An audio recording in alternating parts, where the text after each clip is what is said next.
네, 안녕하세요. 편다송입니다. 오늘 하루의 중요한 투자 정보와 시장 동향을 한 끼 식사보다 더 든든하게 전해드리는 시간, 밥보다 투자 하나 시작하겠습니다. 네, 안녕하세요. 빈센트입니다. 짧은 연휴를 앞두고 과연 부자들은 어떤 포트폴리오를 어떻게 구성하고 있는지 오랜만이죠. 어떤 투자 부자 하나 시간으로 꾸며봤습니다. 생생한 현장의 목소리를 전해주실 분 나오셨는데요. 여의도 골드클럽에 이분 참 어렵게 모셨습니다. 정형교 소장님 모셨습니다. 어서 오세요. 안녕하세요. 여의도 골드클럽 정현규 소장이라고 합니다. 반갑습니다.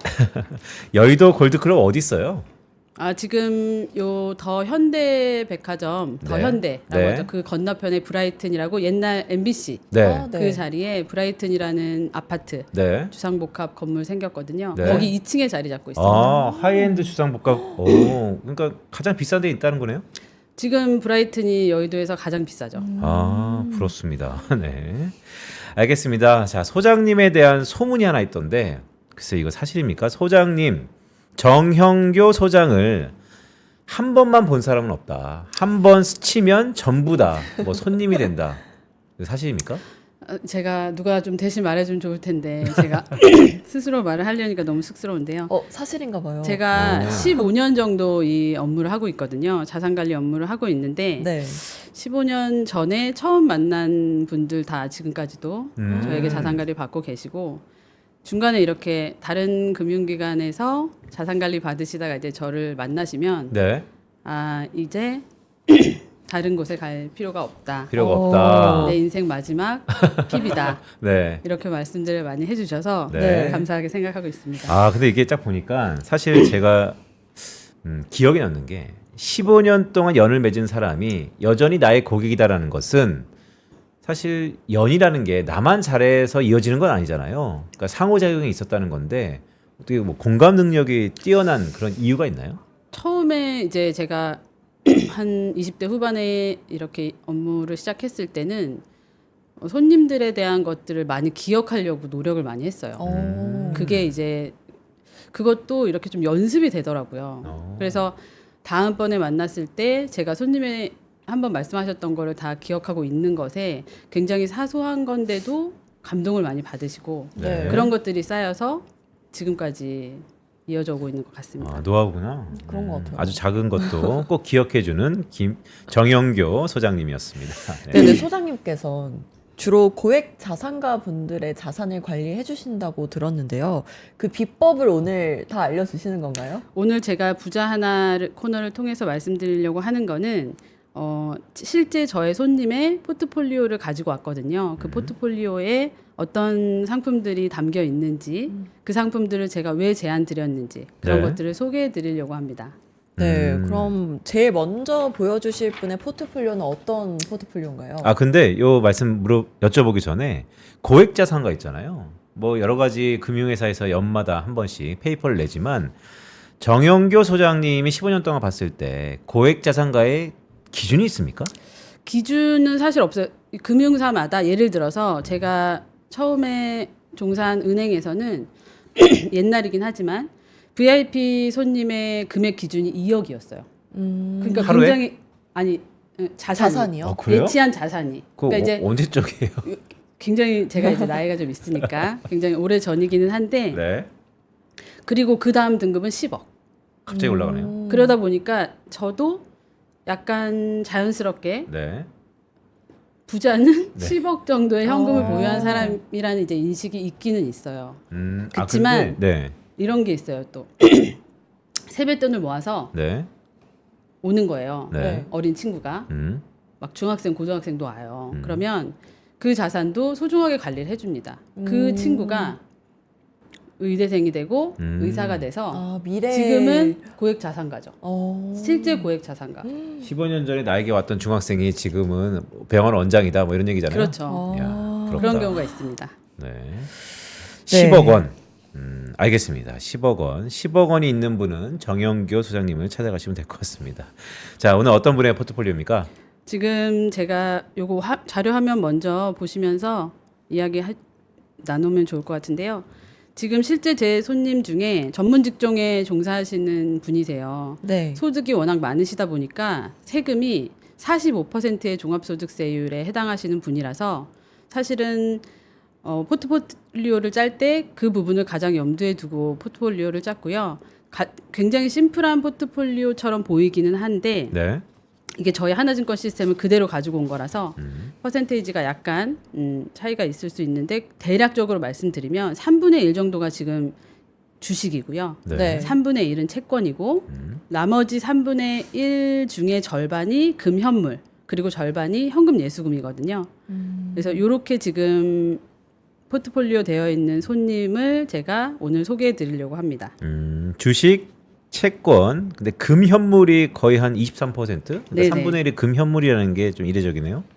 근데 이례적이실 수도 있는데 고액 자산가분들의 포트폴리오에 금현물이 많이 들어가 있어요. 다 이 정도 있어요? 오. 다 이 정도까지는 아니겠지만 네. 비과세라는 메리트 때문에 금현물을 굉장히 많이 최근에는 더 많이 보유하시는 편인 것 같습니다. 아, 그 말씀 좀 소개시켜 주세요. 사실 금 가격이 한 2, 3년 동안 계속해서 상승 추세를 이어왔잖아요. 네, 맞습니다. 그런데 부자들의 포트폴리오에 금이 한 이 정도는 계속 있다. 뭐 금을 갖고 있으면 무슨 메리트가 있습니까? 금은 사실은 메리트가 평소에 만약에 어떤 배당을 주는 주식이나 뭐 이자를 주는 채권이나 이런 것들에 비해서 사실은 금을 가지고 있을 필요가 있을까라고 생각하실 수도 있고요. 대표적으로 워렌 버핏 같은 경우에도 금 투자를 굉장히 싫어하는 사람 중에 한 명으로 알려져 있죠. 그런데 그럼에도 불구하고 금현물을 꼭 넣어드리는 이유가 있습니다. 네. 비과세이기도 하고 그리고 이제 뒤에 말씀드릴 건데 어떤 위기 상황이나 변동성이 왔을 때 좀 존재감을 그때 한 번씩 보여주는 게 금현물이기도 하고요. 그리고 하여튼 가장 큰 거는 최근에는 세금이 일단은 없다는 거에 대한 거가 있고 그럼 아까 보여주신 포트폴리오 손님 같은 경우는 세금을 어느 정도 내세요? 이분이 이제 45%인데 네. 지방세까지 49.5%거든요. 뭐 최고 세율 되는 거예요. 그러면은 최고 세율이면은 사실은 하다못해 정기예금을 하시더라도 네. 아. 절반이 세금이에요. 그러니까 이자를 받아도 절반을 세금을 내시다 보니까 사실은 이분 같은 경우에도 아무것도 하지 않겠다. 세금을 내기가 싫어서 그냥 입출금 통장에 자금을 가득 넣고 네. 아무것도 안 하시는 상태에서 제가 처음에 손님을 만났거든요. 오. 그래서 이분의 포트폴리오는 사실은 세금을 내는 상품을 아예 넣지 않은 상태이긴 네. 해요, 지금. 그러니까 아. 뭐 조금씩 손님들마다 포트폴리오가 다 다른데 이제 특히나 세금에 대해서 민감하신 분의 포트폴리오라고 보시면 될 것 같습니다. 잠깐만. 이분의 포트폴리오가 텍스 프리. 아주 프리는 아닌데 네. 지금 금현물이 비과세고 네. 한국 주식형 ETF를 담고 있기 때문에 거기에서도 세금이 없고 네. 채권에서는 비과세까지는 아니지만 절세가 되는 국채를 담고 계시기 때문에 네. 아주 약간의 세금이 발생하는 상황이죠. 기존에 49.5% 정도 세금을 냈다가 정영교 소장님을 만나고 난 다음에 거의 2, 3%의 세금만 내고 있다. 그렇죠. 아주 적게 지금 세금을 내고 있습니다. 그게 가능한가? 좀 더 자세히 한번 얘기 좀 해주세요. 어떤 네, 내용이지? 지금 일단은 제가 차근차근 말씀을 드려야 되는데 우선은 요즘에 금연물에 대한 관심이 가장 많으신 것 같아서 금연물에 대한 이야기를 먼저 조금 시작하려고 합니다. 지금 자료화면 보시면 이 표는 지금 S&P 500이나 골드, 리츠, 미국 국채 이런 여러 가지 자산들의 수익률을 비교해 놓은 표거든요. 이게 조금 작아서 안 보이실 수도 있는데 네. 제일 최근에 23년도에 가장 좋았던 맨 위에 거가 가장 높은 건데요. 그 S&P 500이에요. 네. 오른쪽 끝에 있는 거죠? 네, 맞습니다. 오른쪽 끝에 화면 좀 키워주세요. 그러니까 최근 연도에 맨 위에 상단 파란색 23년도 파란색이 S&P 네. 500이고 주식. 네. 네, 잘 안 보이네요. 근데 24년도도 원래는 있어야 돼요. 24년도에 제일 높은 거는 뭘까요? 24년도에 뭐 주식 아닐까요? 맞습니다. 네. 24년도도 S&P 500이고요. 올해도 주식 아닌가? 25년도 이제 아직 안 끝났으니까 상반기까지. 모르지만 아마도 그럴 것 같습니다. 근데 네. 지금 이 표에서 사실은 말씀드리고자 하는 것이 제가 오늘 사실은 말씀드리고자 하는 결론일 텐데 네. 지금 2년 연속, 3년 연속 S&P가 좋았던 적이 있긴 하지만 보시면 색깔이 다 다르잖아요. 매년 가장 수익이 좋은 자산은 매년 바뀝니다. 지금 노란 색깔이 골드거든요. 골드가 1등인 적이 몇 번 있었네요. 2등인 적도 있고 그리고 S&P보다 약간 흐린색의 하늘색이 미국 국채거든요. 네. 미국 국채가 1등이었던 적이 2001년, 네. 2008년, 2011년 이렇게 세 번이 1등이었고요. 그때 무슨 일이 있었냐? 2001년 때는 닷컴 버블, 네. 그리고 2010년 때 2008년이 리먼 브라더스 네. 파산으로 금융위기가 왔었고 2011년이 유럽 재정위기가 왔었거든요. 그러니까 이런 어떤 변동성이 있을 때는 국채가 존재감을 이렇게 보여주고 그리고 지금 2008년도 금융위기 때 S&P 500이 네. 무려 37.4%가 하락하거든요. 그때 금이 16.3%가 올랐습니다. 정영교 소장님이 신입사원 때 2011년도에 2011년도에 네. 이때 국채가 가장 수익률이 높았는데 에피소드가 하나 있나요? 2011년도에 기억력이 이제는 아까 기억이 좋다 그랬잖아요. 잘 기억이 안 나는데. 아 그렇군요. 알겠습니다. 네. 재밌네요. 이제 제가 이렇게 금이나 국채를 포트폴리오에 꼭 넣어드리는 이유가 이런 어떤 저희가 예상치 못하는 위기 상황이나 변동성에 해지를 하고자 하는 거이기도 하고요. 단순히 보험의 성격 이상으로 높은 수익률을 가져다 주기도 합니다. 이렇게 금이나 국채가 1등을 했던 것처럼 그런 것 때문에 이렇게 포트폴리오가를 자산 배분을 잘하는 것이 너무 중요하다라고 늘 생각하고 있고요. 특히 고액 자산가분들에게는 높은 수익률을 싫어하시는 분들은 없겠지만 네. 고액 자산가분들은 리스크나 변동성을 더 싫어하세요. 높은 수익률을 좋아하는 것보다는 리스크나 변동성을 더 싫어한다. 그렇기 때문에 이런 안전 자산 그리고 이런 어떤 위기나 변동성에 대응할 수 있는 자산을 꼭 넣어드리고 있습니다. 네, 근데 물론 금이 안전 자산이긴 하지만 앞으로도 계속 상승 여력이 있을지 그리고 계속 오를 거라고 보는 근본적인 이유가 있나요? 사실은 금 가격이 지금 자료화면 또 한번 봐주시면 지금 이게 5년 정도의 그래프거든요. 근데 10년으로 해도 마찬가지예요. 그냥 계속 꾸준히 우상향하는 이제 그래프가 나올 텐데 사실은 기본적으로 간단하게 말씀드리면 금이나 은 같은 원자재는 매장량이 정해져 있습니다. 한계가 있죠. 네. 계속해서 저희가 채굴할 수 있는 게 아니기 때문에 지금 많은 양을 금을 채굴을 해서 지금 많이 남아있지 않거든요. 네. 구체적으로 숫자로 말씀을 드리면 지금 저희가 전 세계에서 채굴 가능한 금이 24만 4천 톤이고 지금까지 18만 7천 톤을 채굴했고요. 남아있는 금이 5만 7천 톤 정도밖에 되지 않습니다. 5만 7천 톤. 감이 없는데 보통 중앙은행들이 많이 금을 갖고 있다 하더라도 예전에 대영 제국이 전 세계를 호령했을 때 뭐 한 2, 3톤밖에 안 됐었다 뭐 이런 얘기가 있었던 것 같은데 그러니까 어마어마한 양이 아직도 남아 있는 거 아닌가요? 그렇기는 한데 이게 저희가 지금 수요하고 공급을 같이 보셔야 되잖아요. 이게 금이 남아 있는 거에 비해서 금을 사들이고 있는 주체가 훨씬 더 많은 거죠. 네. 특히 중국만 하더라도 네. 중국이 지금 금 관련 정책을 어떻게 쓰고 있냐면 원래는 금이 가장 많이 채굴되어 있는 곳은 남아프리카였어요. 근데 지금 남아프리카에 있는 금은 대부분 다 채굴이 됐고 중국에서 금 생산을 가장 많이 하는데 네. 중국은 금을 일절 수출을 못하게 지금 정책적으로 막아놓고 있습니다.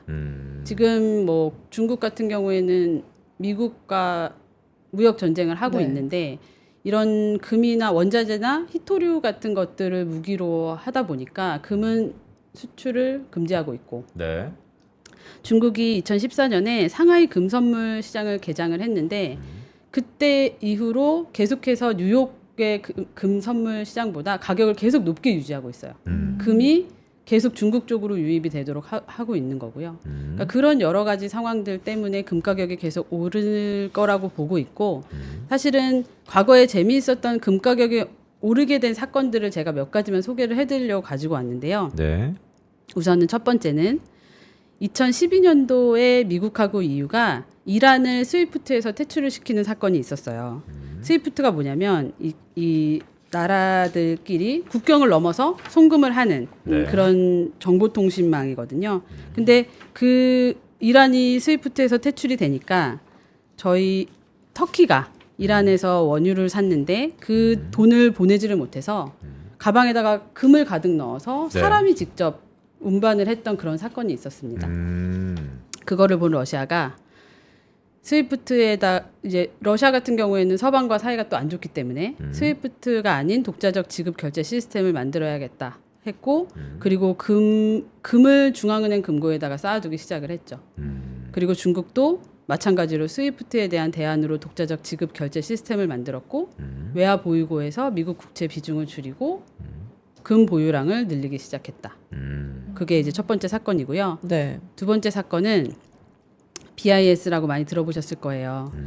이제 중앙은행들 간의 국제 협력 기구인데 이 남미에 아주 옛날로 가는데 1930년 뭐 이때 이제 설립이 됐고요. BIS가 네. 남미 국가들이 빚이 너무 많아서 국가 부도가 이제 시작이 되니까 남미에 투자한 글로벌 은행들의 자본 비용이 이제 크게 악화가 돼서 그때 이제 스위스의 바젤에 있는 바젤위원회가 설립이 되고 그때 자본 적정성 규제를 만들기 시작했는데요. 지금 바젤 1, 바젤 2, 바젤 3까지 나와 있고요. 바젤 1은 중앙은행들이 8%의 위험 가중 자산 대비 8%의 자본을 보유하라. 이게 바젤 1이고요. 네. 바젤 2는 그 위험 가중치를 신용 등급에 따라서 다르게 적용하라. 그리고 바젤 3가 중요한데요. 2023년 1월부터 적용된 바젤 3가 실물 금을 위험 가중치 0%가 적용되는 티어 1의 가장 안전한 자산으로 분류를 하라는 거였어요. 네. 이게 뭐냐면 중앙은행들이 8%의 비율을 맞출 때 대출을 줄이든 자기 자본을 늘리든 해야 되는 거거든요. 근데 이 금이 안전자산 티어 1의 안전자산이 되니까 금을 사는 거죠. 네. 세계 중앙은행들이 금을 사서 그 비율을 맞출 수 있는 그런 계기가 됐던 게 두 번째 사건이에요. 그래서 세계 중앙은행들이 지금도 금을 계속 꾸준히 사고 있는 이유가 이 두 번째 사건 이후로 된 거고요. 마지막으로 세 번째 사건도 좀 재미있는데 2016년도에 인도의 모디 총리가 화폐 개혁을 단행을 하는데요. 국권을 이제 신권으로 교환을 해주는데 정당한 자금인지를 조사를 해서 만약에 비정상적인 자금이라면 자수를 해라. 50%만 세금을 떼고 50%만 신권으로 교환을 해주겠다라고 이제 화폐 개혁을 하게 돼요. 이때 이제 현찰을 갖고 있던 사람들은 굉장히 많이 손해를 받고 금을 가지고 있는 사람들은 화폐 개혁을 피해 간 거죠. 인도의 민간에서 지금 사들이는 금이 굉장히 많거든요. 네. 보유하고 있는 금도 많고 안 그래도 금을 사랑하는 인도 사람들이 지금도 계속 금을 열심히 사고 있는 이유가 이런 거이기도 합니다. 그러니까요. 금이 보니까 BIS가 한 단계 레벨업을 시킨 사건이었고 최근에 인도도 그렇고 중국도 그렇고 수출을 뭐 금지하다 보니까 금이 자연스럽게 수요가 공급을 초과 수요가 된다라는 말씀인데 최근 금 그러면 우리 금융시장에서 이런 얘기 있었잖아요. 트럼프가 엊그저께 얘기인 것 같은데 금은 무관세다. 그러니까 관세를 계속 매기는데 금은 또 무관세다. 이 말은 금을 중국으로 가져가지 말고 뭐 미국으로 가져와야 된다. 뭐 이런 얘기로 들리기도 하는데 이 얘기가 금 시세 변동에 파급력이 좀 있었습니까? 요 기사 한번 봐주시면요. 네. 지난주에 제가 이제 이런 금연물에 대한 내용을 준비를 하는 중에 지난주 금요일이었나? 갑자기 금에다가 관세를 부과한다는 그런 기사가 나왔었어요. 그래서 그때 그 순간에 금 선물 가격이 막 요동을 치고 네. 그랬었는데 사실은 내용을 조금 살펴봐야 돼요. 왜냐하면 이게 저희가 미국이 스위스하고 지금 무역 협상이 잘 되고 있지 않거든요. 근데 스위스의 수출품이 금이에요. 금괴. 네. 그러니까 금을 생산하는 게 아니라 금을 재가공해서 지금 수출하는 게 스위스인데 그런 일이 왜 있냐면 저희가 지금 가장 전 세계에서 큰 금 거래소가 뉴욕하고 런던 두 곳이거든요. 네. 근데 뉴욕하고 런던에서 금괴 사이즈가 달라요. 런던은 12.4kg의 대형 금괴가 표준이고요. 네. 뉴욕은 3.1kg 금괴가 표준이에요. 음. 그런데 두 허브 거래소에서 금을 이제 서로 주고 받고 이제 하려면 네. 규격이 같아야 되는 거죠. 그래서 그 과정에서 그 금을 재가공해서 수출하는 곳이 스위스예요. 아. 그러다 보니 스위스에 대한 관세를 스위스가 지금 39% 관세이잖아요. 미국한테. 네네. 네. 그러다 보니까 이제 스위스에 대한 그런 관세를 지금 때리려는 게 금에 대한 걸로 이렇게 돼서 이제 시장에 너무 영향을 주니까 일단은 다시 철회를 하긴 했거든요. 아, 이해했어요. 그러니까 국가별 상호 관세에서 미국이 스위스에게 거의 40%에 준하는 관세를 매겼는데 스위스는 제1품목이 금이다 보니까 오히려 미국 시장 아니면 런던 시장에 금 가격에 상당한 영향력을 미쳐서 트럼프가 한 발 후퇴하는 입장에서 금만은 관세가 없다 이런 얘기 했다는 거잖아요. 네, 맞습니다. 금은 원래도 과거부터 원자재로 취급을 받기보다는 금융자산 쪽으로 네. 조금 취급을 받다 보니까 관세에서는 조금 자유로웠던 항목이긴 한데 네. 사실은 너무 앞으로 어떻게 될지 모르죠. 너무 지금 트럼프가 네. 네. 이제 어떻게 말을 또 바꿀지 모르지만 이런 일들이 금에 대한 투자 수요를 조금 위축시킬 수도 있겠죠. 근데 좀 지켜볼 필요가 있을 것 같습니다. 지금 국제 금 가격은 얼마예요? 지금 저희가 이제 네이버에 검색을 해보시면 네. 금 가격이 이제 트로이 온스당 달러로 나와서 네. 사실은 여기 조금 고객님들이 느끼시기에 그냥 많이 올랐다 뭐 이렇게 이제 생각하시긴 하시는데 금 한돈 가격으로 보통 많이 말씀하시잖아요. 한돈. 네. 옛날에 이제 돌잔치에서 금 30만 원 정도면 한돈. 네.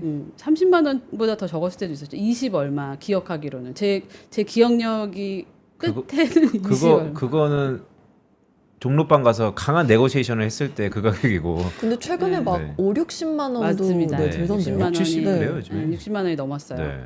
그러다 보니까 금에 대해서 만약에 투자를 권유 드렸을 때 만약에 어떠한 설명 없이 금을 사자라고 말씀을 드리면 금 가격이 이렇게 올랐는데라고 말씀하실 수 있어요. 네. 그렇지만 제가 이제 말씀드리는 사유들을 다 들어보시고는 이제 사실은 가장 큰 거는 비과세, 세금이 네. 없는 메리트 때문에 투자를 많이 결정하시고 계시긴 하십니다. 그럼 금 현물에 투자를 하려면 어떻게 해야 되나요? 금연물 네. 투자를 이제 말씀을 드려야 될 텐데 네. 그리고 금- 그 실물 자산화를 할 수 있는 방법도 궁금하거든요. 맞습니다. 네. 실물 자산화도 할 수 있고 금연물 투자를 할 수 있는데 제가 요거 어저께 자료화면 한 번만 봐주시면 어제 캡처 화면이라서 오늘 가격이랑은 아마 아주 약간 차이가 날 텐데 15만 원이 얼마 전에 15만 원 넘었었는데 그 금에 대한 관세 관련한 소식 이후에 약간 떨어졌어요. 네. 그래서 이제 요 지금 14만 9,250원이라는 숫자가 뭐냐면 1g 금 1g 가격이에요. 네. 만약에 삼성전자 주식 한 주 사듯이 금 1g을 사시는 거예요. 네. 아. 그래서 이제 15만 원 가까운 금액으로 금을 사셨는데 16만 원이 됐어요. 그러면은 만 원 수익이 났네요. 네. 그러면 제가 이걸 다시 요 삼성전자 주식 팔듯이 요 저희 하나증권 모바일 앱에서 파시면 되고요. 그렇게 파시면 만 원이라는 차익이 발생하잖아요. 네. 네. 그 차액이 비과세인 겁니다. 사실은 주식만 하시는 분들은 원래도 주식을 사고 팔고 하는데 세금을 안 내시기 때문에 이거에 대해서 크게 감흥이 없으실 수도 있어요. 근데 사실은 아까 제 손님처럼 뭘 해도 49.5%의 소득세를 내시던 분은 이 금현물에 대한 그 차익에 대한 세금이 없는 부분이 굉장히 크게 오는 편이죠. 아 근데 또 요즘에 뜨거운 감자인 대주주 요건 하향으로 이제 10억 원 가지고 있는 사람들은 이제 주식에 대해서 국내 주식도 양도세를 내니까 이거가 좀 더 부각이 되겠네요. 그럴 수 있을 것 같아요. 그래서 일단은 저희 하나증권 모바일 앱에서 금연물 거래하시는 요 화면이고요. 이렇게 주식 시장에서 동일한 시간에 이렇게 조회하셔서 1g씩 해서 매수하실 수 있고요. 지금 저희 요 하나증권 자료를 제가 그대로 가지고 온 건데 네. KRX 금현물 투자 왜 해야 할까? KRX 금 시장이 2014년도에 지금 만들어졌거든요. 저희 정부가 금거래 양성화 계획에 따라서 요 금선물 시장을 설립을 했고요. 잠깐만요. 근데 양성화를 왜 시켰죠? 검은 돈을 검은 돈? 그러니까 이제 뭐 그때만 하더라도 이제 조금 이렇게 음지에서 네. 거래를 하는 게 뭔가 세금 없이 음. 증여를 하고자 하고 어떤 그런 것들에 대해서 뭔가 다 이제 양성화하려는 그런 계획들이 좀 있었죠. 아, 금을 통해서 탈세와 절세가 워낙 난무하니까 그것을 맞습니다. 제도권으로 좀 편입하기 위해서 네, 맞습니다. 세금을 없애버렸다. 음시장을 이제 그렇게 해서 세금을 없게 한 거죠. 음. 이제 많은 투자를 유도하기 위한 정책 네. 중에 하나이기도 하고요. 그래서 일단 가장 큰 거는 금연물 투자가 세금이 없다. 부가가치세도 없고 배당소득세, 금융소득세, 종합과세 전부 다 없다. 이게 가장 포인트고요. 저희 하나증권 자료에 써 있네요. 안 할 이유가 없다. 안 할 이유가 없다. 안 할 이유는 돈이 없기 때문에 안 하는 거죠. 뭐. 그리고 너무나 편리하게 아까 말씀드린 대로 정말 이제는 버튼 하나로 사고 팔고를 하실 수 있기 때문에 금현물 투자를 최근에 굉장히 많이 하고 계시고요. 그러면 금 현물이나 주식 중에 하나를 사야 돼요. 제가 돈이 갖고 있는 돈이 한정적이니까. 그럼 주식 대신 금 현물을 추천하시나요? 아, 주식이죠. 너무 잠깐만, 그 주식이라고? 아, 그러면 그거는 네. 사실은 이제 딱 말을 그렇게 할 수는 없지만 네. 이게 제가 아까 말씀드렸듯이 한정된 자금 안에서 운용을 해야 되다 보니까 이제 어려운 네. 상황인데 일단 손님들의 포트폴리오를 이렇게 만들 때는 사실은 고액 자산가든 아니든 우리 다송 씨든 고액 자산가든 다송 씨도 뭐 고액 자산가일 수도 있잖아요. 엄청난 고액 자산가예요. 엄청난 사람들이 잘 모르는데 컨셉이라니까요. 엄청난 고액 자산가지. 일단은 중요한 거는 네. 아까 제가 손님이 리스크를 싫어한다고 하셨잖아요. 네. 네. 그런 분들은 금연물을 담겠죠. 주식보다는 더 비중의 차이가 있을 수 있을 것 같고요. 기대 수익률이 높다면 주식으로 비중을 더 많이 가져가야 될 것 같아요. 다송 씨가 만약에 한정된 돈이 있고 기대 수익률이 높다면 왜냐하면 제가 아까 말씀드렸듯이 금은 위기 상황에서 네. 아주 존재감을 보이고 변동성의 보험 역할을 해주지만 어떤 평소에 저희에게 배당금을 주거나 이제 그런 건 아니다 보니까 네. 기대 수익률에 따라서 그건 다를 것 같습니다. 아, 세금이 없으니까 이자도 없고 배당도 없고 뭐 그러니까 양면성이 있다라는 건데 그런데 제 주변에는 이렇게 상품화해서 주식처럼 거래될 수 있는 뭐 KRX 금현물 이런 등등이 있지만 그리고 여전히 금괴를 사랑하시는 분, 내가 손으로 만져야겠다 이런 분들도 꽤 있던데요. 그런 분들의 속셈은 뭐예요? 뭐 여러 가지 이유가 있을 수는 있는데 제가 네. 요거 한 가지 저희가 요 KRX 금현물 투자를 하실 때 금을 인출하실 수 있는 옵션이 있어서 같이 그러면 설명을 좀 드릴게요. 네. 네. 근데 이거를 추천드리는 건 아니에요. 왜냐하면 대부분의 손님들이 세금 없이 거래를 하시고자 장내에서 사고 팔고 거래를 하시지 실물을 인출하시는 거는 정말 극히 드문 거래기는 하세요. 왜냐하면 지금 저희가 금현물을 거래하시는 거에 가장 큰 장점이 세금이 없는 거잖아요. 네. 금현물을 인출하시면 부가가치세 10%가 있어요. 아, 그래요? 네네. 그러다 보니까 그럼 왜 하지? 그럼에도 불구하고 꼭 하셔야 되는 분들이 그래서 하시는 거예요. 직접 만져보는 기쁨 아닐까요? 아, 그래? 그럴 내 손에 수도 딱- 있는데 내 손에 딱 만약에 네. 제가 이제 아까 여기 화면에서 금 1g이 아까 얼마였죠? 15만 원 정도 되는 이제 금이 있었잖아요. 네. 근데 요 금을 100g을 샀어요. 그러면 이제 1,500만 원이죠. 네. 그리고 뭐 1kg를 사면 네. 1억 5천만 원 정도 될 거고 금 현물을 인출할 수 있는데 그 단위는 뭐 5g, 10g 이런 건 안 되고요. 최소 100g. 최소 100g을 인출할 수 있고 네. 이제 정말 크게 금 현물을 가지고 계신 분들은 이제 1kg짜리도 이제 가능하신데 네. 방법은 네. 저희 하나증권 본사인 영업부 금융센터에서 네. 내가 금현물 계좌를 갖고 있고 100g 이상의 금을 가지고 있다면 내가 금현물 인출하고 싶다라고 영업부 금융센터에서 신청하시면 네. 이틀 뒤에 이틀 걸리거든요. 이틀 뒤에 저희 그 한국 예탁결제원에서 네. 금이 옵니다. 아. 네네. 그러면은 저희 영업점에 오셔서 이틀 뒤에 금을 찾아가시면 되거든요. 아, 우리 그 본사 영업점 거기요? 네, 맞습니다. 아, 백인재 지점장님이 갖고 오는구나, 이거를. 네네. 영업부에서만 네. 취급하는 업무예요. 다른 아. 지점에서는 저희가 이제 본사니까. 그래서 제가 사실은 금현물 저도 금현물 투자를 하고 있고 아, 그래요? 금현물을 오늘 조금 가지고 와봤어요. 가져왔다고요? 어, 네네. 보여주세요. 여기 보시면 이렇게 지금 잘 보일까요? 그게 얼마입니까? 이게 지금 100g입니다. 1,500. 1,500만 원이죠. 생각보다 좀 작은데 무게는 조금 상당합니다. 이분 1,500만 원에 갖고 다니네. 오늘 저 선물로 주고 저거 잠깐 가시는 한번 봐주세요. 한번 보세요. 네. 오. 묵직해, 무거워요? 묵직해. 네. 오. 오. 고맙습니다.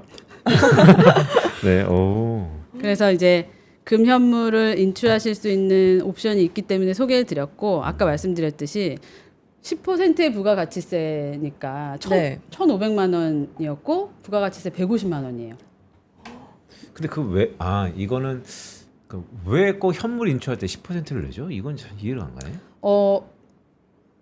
자산으로 그러니까 네. 왜 부가가치세를 네. 내고서도 그러니까요. 현물 인출을 검은 돈이니까? 하고자 하는 그런 수요가 네. 있다 보니까 네. 이제 그렇게 되고요. 이거를 참고로 말씀드리면 이렇게 인출을 하신 금을 만져보고 싶어서 다송 씨가 네. 인출했어요. 근데 네. 만져봤으니까 다시. 다시 팔아야 되겠다라고 하면 네. 반대 거래가 없습니다. 그게 좀 아쉬운 점이죠. 그럼 계속 그러니까 갖고 저희 네. 하나증권 증권사에서 금을 매도하실 수는 없고요. 아. 네. 이제 금은방 가셔야죠. 종로로 가야 되는구나. 네네. 그럼 잠깐만. 이거를 그러니까 이거는 실 가격하고 공시 가격하고의 스프레드가 벌어질 수 있는 그때를 노리면 또 이렇게 한번 만져보면 150만 원이래요. 네, 엄청나네 금. 네. 그래서 이제 반대 거래가 없는 게 어떻게 보면 좀 아쉬울 수는 있지만 그래서 아까 말씀드렸듯이 대부분의 손님들은 장내 거래를 통해서 세금 없이 금에 투자하시는 거가 주된 목적이고요. 일단은 현물 인출은 정말로 목적이 확실하게 필요하신 네. 분들이 아니면 잘 하시지 않는다. 그 얘기 좀 해주세요. 15년 동안 PB들과의 쭉 그러니까 고객들과의 여정을 떠나면서 이렇게 금을 실제적으로 신청해서 현물로 가져가시는 경우가 아까 기억을 너무 잘하신다고 했으니까 있었나요? 근데 이제 대부분 다 굉장히 많은 손님들께서 자녀분들에게 이제 주고 싶은 게 우리 굉장히 아버지는 커요. 그러지 않던데요. 그랬어? 우리 아버지는 안 그러던데? 그 증여세가 네. 증여세 상속세가 한국이 이제 세율이 조금 네. 높잖아요. 네. 그러니까 이제 고액 자산가분들일수록 세금을 너무 많이 내고 자녀들에게 물려줘야 되는 부분이 10%만 내는구나. 네, 조금 고민이 되는 부분인 것 같습니다. 근데 이게 한도가 있지 않을까요? 그렇다고 뭐 무한정 뭐 10억, 100억 이렇게 쭉 해줄 수는 없잖아요. 한도는 없습니다. 그래요? 그러면 엄청난데? 내가 가진 모든 재산을 그러니까. 다 이걸로 바꿔서 주면 되는 거 아니에요? 근데 이제 아까 말씀드렸듯이 이 금 실물을 가지고 반대 거리가 없다고요? 네, 그래서. 반대 거래 없고 처분이 어렵구나. 그리고 이제 만약에 현금이라면 네. 뭐 자녀가 그거를 투자를 하고 배당을 받고 여러 가지를 할 수 있을 것인데 이제 그렇지 못한 것 때문에 조금 그거는 뭐 전부 다 그렇게 하시기는 어려운 부분인 것 같아요. 근데 이거는 우리 셋이서 할 수 있을 것 같아요. 왜냐면 나에게 돈을 주고 싶은데 금으로 바꿔서 10%만 떼고 우리 둘이 암묵적으로 거래해서 이거 얼마에 사주겠다라고 하면 거래가 딱 되는 거 아닌가? 통정거래 비슷하게? 아닌가? 그렇게 될 것 같아요. 검은 이야기는 하지 않습니다. 네, 알겠습니다. 네. 알겠습니다. 아까 그 포트폴리오 보면요. 3분의 1은 금현물이라는 걸 제가 기억을 하는데 또 다른 3분의 1이 채권이었잖아요. 네, 맞습니다. 그 고액 자산가들의 포트폴리오 채권은 요즘에 어떤 거예요? 채권은 사실은 너무 수익이 작고 뭐 재미가 없는 자산 중에 하나라고 생각하실 수도 있는데요. 자료화면 보시면서 제가 왜 우선은 채권이 어떻게 절세가 되는지를 먼저 설명을 드릴게요. 채권은 지금 보시면은 정기예금을 하시면 이자가 나오잖아요. 이자 부분은 과세가 되고 채권은 이자 수익과 매매 차익으로 이루어져 있어서 네. 이자 부분만 과세가 되고 매매 차익은 비과세가 됩니다. 다음 페이지 보시면 빨리 설명을 드리면 똑같이 1억을 정기예금을 4%짜리 하셨고 채권을 4%를 하셨을 때의 차이인데요. 4%를 예금을 하시면 15.4% 세금을 떼고 1년 후에 338만 원을 받으실 거고요. 네. 채권을 하시면 100만 원만 1%의 이자와 3%의 매매 차익이라고 하는 채권에 투자를 했다면 100만 원만 15.4% 세금을 떼고 매매 차익 3%에는 세금이 없습니다. 매매 손익은 비과세니까. 그래서 380만 원 가량을 받으실 거라서 얼핏 계산해도 50만 원 가량 차이가 나거든요. 근데 네. 사실은 이 정도 차이가 나서 채권을 투자하시는 거는 아니고 네. 과표가 잡히는 부분이 일단은 1억을 예금하셨을 때 400만 원이 정기예금을 하셨을 때 다 잡히시잖아요. 채권을 하셨을 때는 100만 원만 잡히시거든요. 그 부분이 또 굉장히 큰 부분이고 마지막으로 또 한 가지는 지금 저희가 처음에 봤던 표에서 국채가 수익률 1위를 했던 적이 있었잖아요. 있죠. 그게 이제 제가 채권을 넣어드리는 또 가장 큰 이유이기도 한데 지금 저희가 금리가 인하되는 추세잖아요. 네. 금리가 인하될 때 이제 채권의 금리와 가격은 반대거든요. 네. 금리가 하락하면 채권의 가격이 올라요. 네. 그래서 지금 저희가 대략적으로 4%의 정도의 채권을 내가 그 정도의 수익률을 생각하고 투자를 하셨다라고 하더라도 만약에 금리가 한두 번 정도 9월이면 지금 금리를 미국이 인하를 한다고 하잖아요. 네. 금리를 인하를 하게 되면 내가 1억 정도를 주고 산 채권의 가격이 1억 300만 원, 1억 400만 원 이렇게 가격이 올라가거든요. 네. 그러면 그때 플러스 알파 수익을 가져갈 수 있다. 비과세로. 그쵸. 매매 네, 차익이니까. 매매 차익이니까. 네네. 개꿀. 그렇죠? 그리고 제가 시간이 지금 조금 촉박할 것 같아서 빨리 설명을 드리면 아니요, 천천히 하셔도 네. 됩니다. 천천히 되나요? 네. 지금 자료화면 한번 봐주실게요. 네. 세이브로라는 홈페이지가 있어요. 세이브로는 한국예탁결제원에서 그 정보를 제공하는 사이트인데요. 처음에 제가 이 사이트에서 이렇게 조금 둘러봤던 내용은 저희가 이제 공모펀드들 중에서 가장 잘하는 운용을 잘하는 펀드 수익률 순위라던가 어떤 펀드에 뭐 자금이 유입되는지 뭐 이런 것들에 대한 정보도 있고요. 한국 투자자들이 가장 많이 보유하고 있는 미국 주식 종목이라던가 이런 순위들 나와 있고요. 근데 지금 요 화면은 뭐냐면 국제거래라는 화면에 그 메뉴에 가시면 네. 브라질 체크하고 조회 누르시면 브라질 국채를 한국 사람들이 얼마나 많이 지금 매수를 하고 있는지가 나와 있거든요.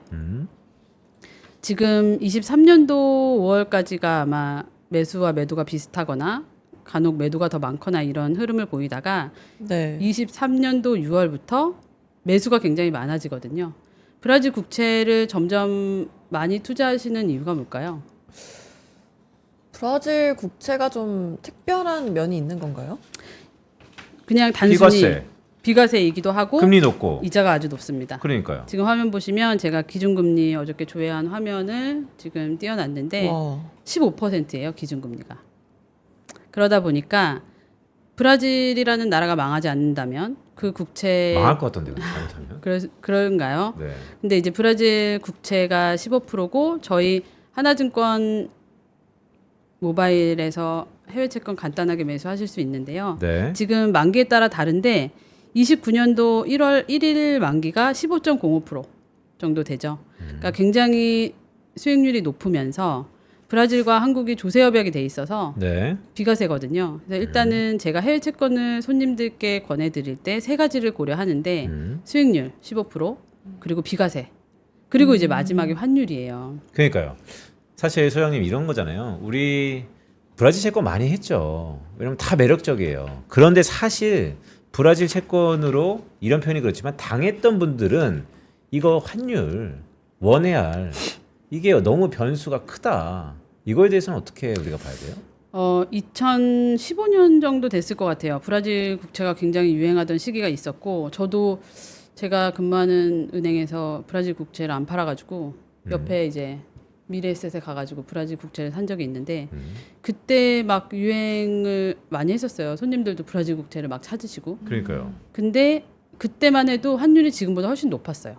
지금보다 환율이 높았고 브라질이 조금 더 안정화되어 있지 않았다. 그런데 지금은 브라질의 무역 수지 화면 한 번만 봐주시면 브라질의 무역 수지를 이제 제가 어제 네이버 화면에서 조회한 화면인데요. 네. 25년도 3월에 살짝 적자 마이너스로 갔다가 지금 이제 흑자인데요.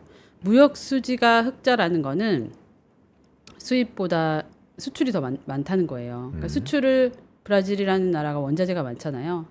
수출을 많이 하면 달러가 많이 들어오겠죠. 네. 달러가 많이 들어오면 달러는 흔해지고 브라질 헤아라는 귀해져서 환율에 어느 정도 네. 안정적인 면이 지금 있다. 브라질 무역 수지로 이제 그런 것까지 체크를 하고 그래서 이제 충분히 그러니까 환율이 약간은 떨어져도 네. 15%의 높은 이율이 그거를 커버한다. 조금 커버해 준다라는 거고요. 아, 근데 소장님 이 부분은 되게 중요한 것 같아요. 제가 뭐 딴지 거는 건 아니지만 이게 워낙 실생활하고 결부돼 있으니까 트럼프가요 가장 많이 관세를 때린 국가 중에 하나가 또 브라질이에요.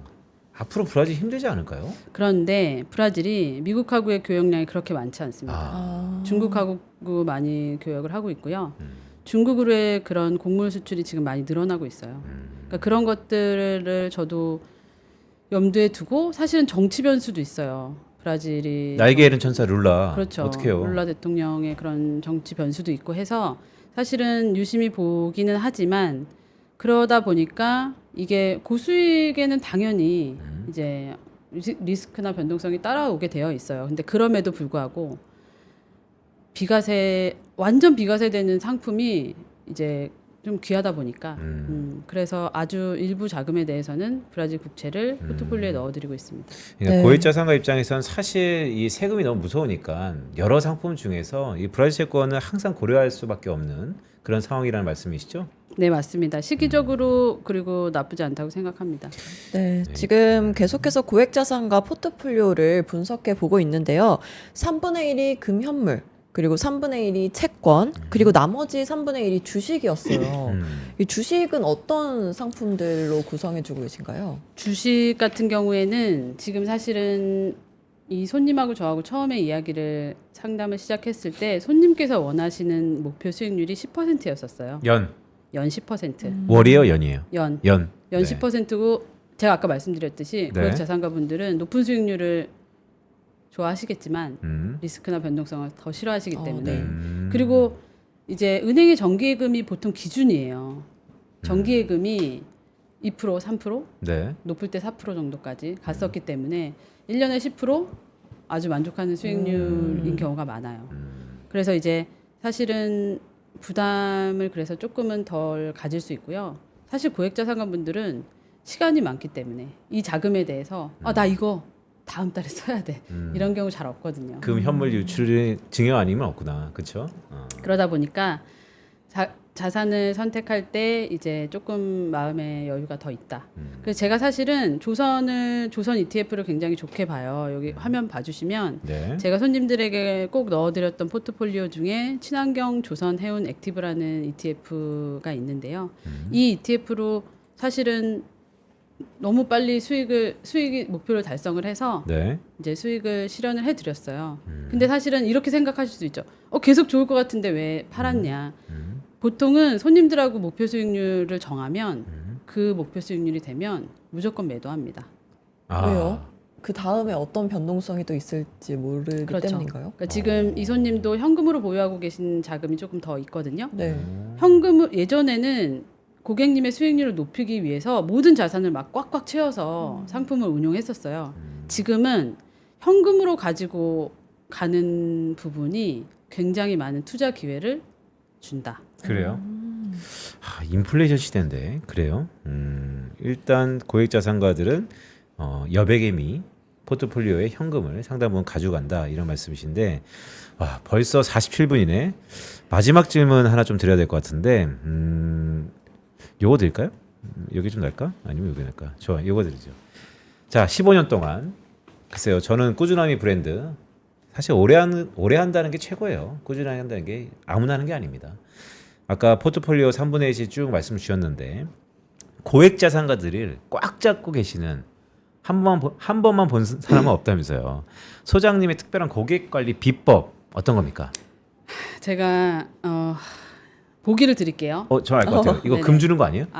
맞추면 금을 드릴 수도 있습니다. 자, 1번. 이거 박제해야 돼. 오케이. 1번 목소리. 음. 2번 얼굴. 음.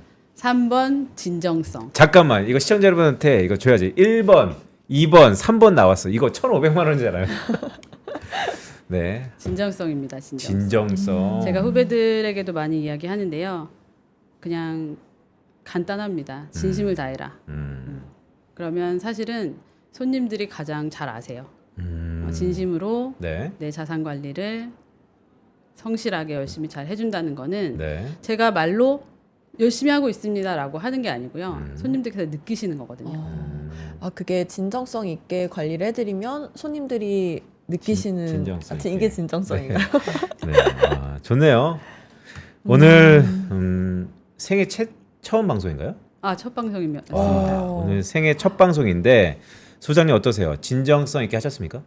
아, 저는 사실은 매사에 좀 진심인 편인데 오늘 이제 조금 더 많은 정보를 가지고 왔는데 다 전달해드리지는 못한 것 같아요. 생각보다 시간이 좀 짧아서 네. 아쉬운 면이 있지만 다음에 더 좋은 정보로 네. 다시 찾아오도록 하겠습니다. 좋습니다. 다음을 또 기약하셨던 오늘 정영교 소장님과 고액자산가들, 부자들은 이렇게 포트폴리오를 현재 굴리고 있다. 또한 앞으로 부자들의 행태를 보면서 우리도 조금은 기회를 엿보자라는 말씀을 주셨습니다. 네, 오늘 함께해 주신 정현교 소장님 감사합니다. 고맙습니다. 감사합니다. 네, 다음 코너로는 마켓 이슈 하나하나가 준비되어 있습니다. 시장의 온도가 어떤지 함께 체크해 보겠습니다. 잠시 광고 듣고 다시 만나 뵙겠습니다. 부장님, 식사하러 가세요? 난생략. 밥보다 중요한 게 있어. 왜요? 밥보다 낮잠?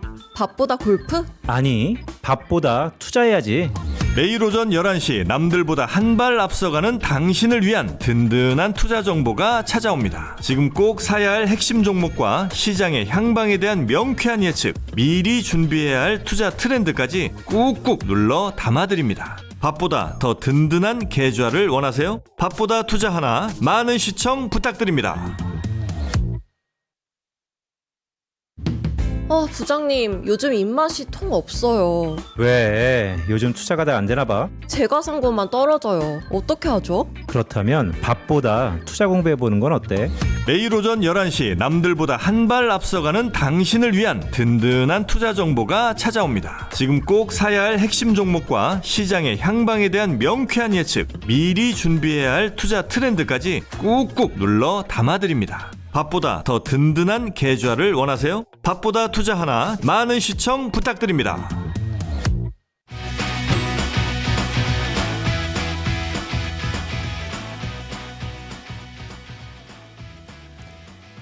네, 오래 기다리셨습니다. 마켓 이슈 하나하나 시간입니다. 지금 이 순간 시장이 어떻게 숨쉬고 있는지 생생하게 확인해 보겠습니다. 이윤희 PB와 함께합니다. 어서 오세요. 어서 오세요. 네, 안녕하세요. 하나증권 부천점 이윤입니다. 이윤희 PB. 자, 시청자 여러분 댓글에서 드렸어요. 금 드렸습니다, 소장님. 제가 갖고 있지 않습니다. 잘 전달해 드렸습니다. 네, 아깝지만 드렸습니다. 자, 이윤희 PB와 함께 하는데 우리 주수가 생각보다 8월 달은 조정이라 그랬는데 꾸역꾸역 뭐 좋은 것 같아요. 우리는 코스피 코스닥 지수 전반적인 흐름 어떻습니까? 네, 오늘 코스피 코스닥 흐름 보여드리도록 하겠습니다. HTS 보여주세요. 오늘 보시면 코스닥, 코스피 같은 경우에는 하락으로 지금 11시 52분 기준 하락을 하고 있는데요. 오전까지만 하더라도 외국인이 1,500억 정도 선물 매수를 하면서 상승 출발하는가 싶더니 지금 매물이 나오면서 지금 약세를 보이고 있습니다. 다시 한번 약세 전환했네요. 네. 그럼 이런 중에도 잘 가고 있는 종목들 어떤 종목들이 있나요? 네, 오늘 상승 종목 먼저 보여드리도록 하겠습니다. 오늘 코스피 5천억 기준으로 상승하고 있는 종목은 두산 퓨어셀 관련인데요. 두산 퓨어셀 관련해가지고 오늘 수소 쪽에서 정책 드라이브가 나오면서 오늘 강한 흐름을 보이고 있고요. 현대해상 같은 경우에도 어제 실적이 안 좋았지만 이제 하반기 쪽에서는 이제 실적이 잘 나올 것이라는 증거가 레포트들이 대거 나오면서 오늘 강세를 보이고 있습니다. 오늘 하락하시는 종목을 보면 어제 중국 쪽 뉴스가 나왔죠. 미국에서 이제 미국 ITC에서 이제 중국 BOE를 이제 네. 14년간 이제 나오지 말라고 한 뉴스가 나오면서 네. 오늘 LG 디스플레이나 뭐 관련 OLED 업체들이 어제 상승을 했다가 오늘 매물들이 조금 추리하고 있는 모습입니다. 아, 하루짜리구나. 그러니까요. 하락하시는 종목들. 네, 하락하고 자, 있고요. 우리 네. 화장품 어때요? 최근에 화장품이 핫 이슈인데. 네, 화장품이 지금 오늘도 흐름을 조금 봐보겠습니다. 네. 뭐 APR, 코스맥스, VT 등등 한번 쭉 흘러보고 싶은데. 조금 낙폭이 조금 과하기도 했었는데요. 어제 VT 실적이 나왔습니다. VT 실적이 예상보다는 양호한 흐름으로 나오면서 네. 오늘 VT가 오늘 화면을 좀 더 키워볼까요? 네. 여기 이쪽 한번 키워주시겠어요? 네. 아, 거기가 네. 화장품주구나. 오늘 그 APR이 4거래일 만에 2% 정도 상승하고 있는 모습이 보였습니다. APR 진짜 드디어 강하다. 올라주고 달바글로벌도 낙폭이 좀 과했었는데 오늘 약하지만 조금 상승을 하고 있고 VT는 요즘 들어 흐름이 조금 다른 화장품에 비해서 많이 못 올라가고 있었는데 이번에는 조금 그래도 강세를 4% 정도 강세를 보이고 있는 모습입니다. 아, 그러니까 오랜만에 시세를 좀 내네요. 네. 네, 근데 오늘 반도체 주들은 좀 하락하고 있는 것 같은데 네. 어때요? 오늘 그 미국장 같은 경우에는 코어위브가 20% 넘게 하락을 했는데요. 관련해서 수익성이 일단은 좀 수익화를 어떻게 해야 될까라는 논란이 나오면서 이제 코어위브가 급락을 했고 오늘 관련해서 이제 빅테크, 전력, 원전, AI, 인프라도 하락을 하고 있고요. PDF 한 번만 보여주세요. 제가 간단하게 정리를 해봤는데 네. 오늘 삼성전자도 뉴스가 잘 나왔어요. 일본이랑 손을 잡겠다고 하고 이제 최첨단 패키징 관련해서 TSMC를 따라잡겠다라고 오늘 단독 보도가 나왔는데 주가는 아직 이거를 반영해주진 않는 모습입니다. 자, 그럼 오늘 전반기, 상반기 지나서 오늘 오전장에 우리 시장에 눈여겨봐야 될 그런 이벤트들, 뉴스들 있다면 어떤 게 있을까요? 네, 오늘 뉴스 화면 보여주세요. 오늘 네이버 웹툰 모의사인 웹툰 엔터테인먼트가 오늘 주가 80% 상승을 해가지고 오늘 저희 쪽 미스터블루, DNC 미디어, 수성 웹툰이 강세를 보이고 있습니다. 그리고 어제 상장을 했죠. 저희 블리씨가 어제 미국 시장에 상장을 했는데 80% 폭등을 했습니다. 이런 비트코인도 지금 흐름이 좋고 금리 인하 기대감이 나오면서 오늘 저희 쪽 우리기술투자, M게임 같은 비트코인 관련주들도 상승하고 있고 또 줄기세포가 오늘 강한데요. 오늘 강스텐 바이오텍이 빅파마 두 곳과 오가노이드 산업 관련 협력을 하겠다는 뉴스가 나오면서 오늘 줄기세포도 강한 모습입니다. 바이오가 금리 인하에 대한 기대 때문에 좀 네. 부적부적하더니 최근 네. 금리 인하 이슈가 좀 강타했었죠? 그렇습니다. 이것도 제가 준비를 해봤는데요. 네. 네, 오늘 패드워치 툴 보시면 금리 인하 확률이 100%까지 됐습니다. 25bp 인하가 93.8%, 50bp 인하가 6.2%가 나오면서 거의 금리 인하가 기정사실화 됐는데요. 그렇지만 지금 시장에서도 너무 선반영되고 있다는 감도 없지 않아 있어서 다음 주에 열릴 잭슨홀 미팅에서 이제 파월의 발언을 조금 주목해 주시면 좋을 것 같습니다. 네, 이제 오후장 전략을 한번 세워볼 텐데요. 오후에 가장 주목해야 될 포인트들 어떤 게 있을까요? 네. 오늘 거의 이제 우리나라는 실적이 조금 이제 마무리가 돼가고 있는데 실적을 이제 마지막까지 한번 봐주시면 좋을 것 같고 어제 이제 OLED 관련 뉴스가 나오면서 덕산 네오룩스가 급등을 했다가 오늘 좀 차익 실현 매물이 나오는데 오늘 오후에 실적이 나옵니다. 한번 지켜봐 주시면 좋을 것 같고 오늘 밤 생산자 물가지수가 나오니까 이 물가지표 또한 오늘 봐주시면 될 것 같습니다. 그리고 이제 2분기 실적 시즌이 거의 끝나가는데 낙폭이 조금 과대했던 종목을 한번 살펴보자. 매출과 영업이익이 사상 최대이익을 기록했음에도 불구하고 낙폭이 과대했던 종목들이 있습니다. 그런 종목들을 스크리닝하면서 한번 3분기, 4분기 준비해보자고 말씀드리고 싶습니다. 아까 JYP 실적이 꽤 크게 올랐는데 네. 우리 엔터주들 있잖아요. 뭐 하이브, 네. YG, JYP 한번 주가 좀 쭉 볼까요? 최근에 오늘 시세가 어때요? 차트를 한번 쭉 오늘 보고 엔터 싶은데. 같은 경우가 JYP가 어제 급락을 했었다가 실적이 나오면서 오늘 상승하는 모습을 보이고 있는데요. 네, 어디 있죠? 네, 잠시만요. 네. 하나하나 좀 확인 좀 해볼까요? 네. MD 매출이 이제 사상 최대로 나오면서 지금 2분기 영업이익이 529억 정도 나왔고 전년비 446% 상승을 했다고 합니다. 네. 스트레이키즈 쪽에서도 실적이 잘 나왔고 이제 트와이스 기대감도 있으면서 오늘 상승 모멘텀을 받았는데요. 오늘 JYP가 4% 정도 상승을 하고 있고 하이브도 오늘 2.86% 상승을 하고 있습니다. YG는 어때요? 최근에 YG가 급등락이 좀 있었던 것 같아요. 네, YG가 어제 관련 이제 그 저작권 이슈가 나오면서 많이 빠졌었는데 네. YG 한번 봐드릴게요. 그러니까. YG 같은 경우에도 오늘도 약세를 조금 보이고 있는 모습입니다. 이게 양현석과 지드래곤의 저작권 이슈라고 네, 했죠? 그런 이슈 때문에 오늘 YG 이틀 연속, 아니 3일 연속 약간 약세를 보이고 있습니다. 알겠습니다. 자, 이제 짧은 연휴를 앞두고 있는데 마지막으로 우리 오후장까지 쫙 들어봤으니까 이윤희 PB가 바라보는 오후장 투자 전략 한마디로 정리해 준다면 어떤 게 있을까요? 많이 빠진 종목 다시 보자. 오. 조정을 네. 많이 받은 종목들 네. 다시 보자. 네. 주로 뭐가 있죠? 뭐 화장품, 소프트웨어, 건강관리 쪽에서 이 섹터에서 많이 급락을 했는데 나쁘지 않았거든요, 실적이. 한번 네. 다시 스크리닝을 해서 공부해보는 것도 나쁘지 않는 것 같습니다. 알겠습니다. 참 이번 주 시황 시간에 쭉 보면 화장품 얘기 참 많이 했었던 것 같아요. 기대감이 워낙 컸다라는 것도 있고요. 따라서 좀 쉴 때 다시 한번 많이 올랐던 종목 왜 올랐지 아니 왜 조정받았지 한번 점검해보는 시간이 되면 좋을 것 같습니다. 네, 오늘 함께해 주신 이윤희 PB 감사합니다. 고맙습니다. 네, 감사합니다. 네, 오늘도 밥보다 투자 하나에서 투자 정보와 시장 동향 전해드렸습니다. 저희는 다음 주 월요일 오전 11시에 다시 알찬 정보로 돌아오겠습니다. 시청해주셔서 감사합니다. 고맙습니다. 전원경 교수님과 함께 미국과 필라델피아를 누비며 세계 7대 미술관을 모두 관람합니다. 관심 있으셨던 분들은 조금 서두르시면 좋겠네요. 영상 아래 링크에서 자세한 내용을 확인하세요.